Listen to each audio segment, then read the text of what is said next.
اعوذ باللہ من الشیطان الرجیم، بسم اللہ الرحمن الرحیم۔ ناظرین السلام علیکم، میں ہوں آپ کا میزبان الیاس مغل۔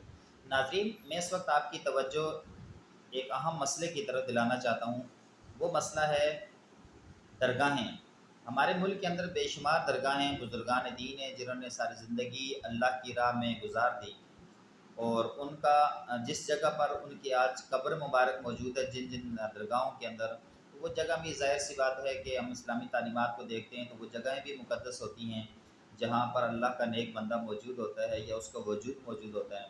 لوگ درگاہوں پر جاتے ہیں، لاکھوں کروڑوں اربوں روپے وہاں پر فنڈ جمع کرتے ہیں، اور اس فنڈ کا لوگوں کا دینے کا مقصد یہ ہوتا ہے کہ یہاں پر آنے والے جو زائرین ہیں ان کو فری کھانا ملے گا، یہاں آنے والے زائرین کو پینے کا پانی ملے گا، یہاں آنے والے زائرین کے لیے سہولیات ہوں گی، یہاں جو درگاہ کے اوپر اخراجات ہیں وہ پورے ہوں گے۔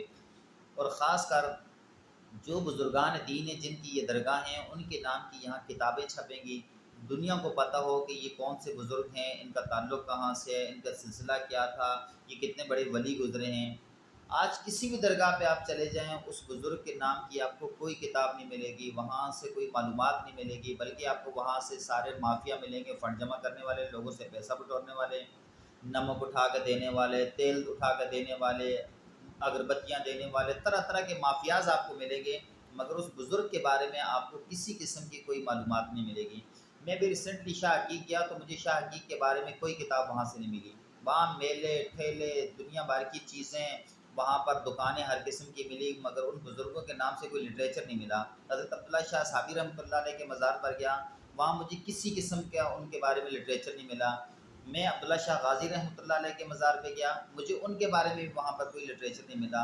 تو خدا را میں حکومتوں سے گزارش کروں گا، یہ اربوں روپے جو فنڈ جمع کرتے ہو، ان بزرگوں کے نام پر وہاں درسگاہیں بنائیں، وہاں یونیورسٹیز بنائیں، ان کے اوپر ریسرچ کریں، وہاں پر کتابیں چھاپیں، اور وہاں کے ماحول کو صاف کریں۔ وہاں چرس پینے والے لوگ ڈھیر لگے ہوتے ہیں، لوگوں کو لوٹنے والے لوگ ڈھیر لگے ہوتے ہیں، تو وہاں ان چیزوں سے درگاہوں کو صاف کریں۔ اور وہاں پر جو فنڈ جمع ہوتا ہے، لوگ باکس کے اوپر کپڑا ڈال کر اس کا سوراخ بند کر دیتے ہیں جس کے اندر فنڈ ڈلتا ہے، اس کو اٹھا کے لاکھوں روپے روزانہ وہ جو وہاں کے ملازمین ہیں وہ جیب میں رکھ کے لے کے چلے جاتے ہیں۔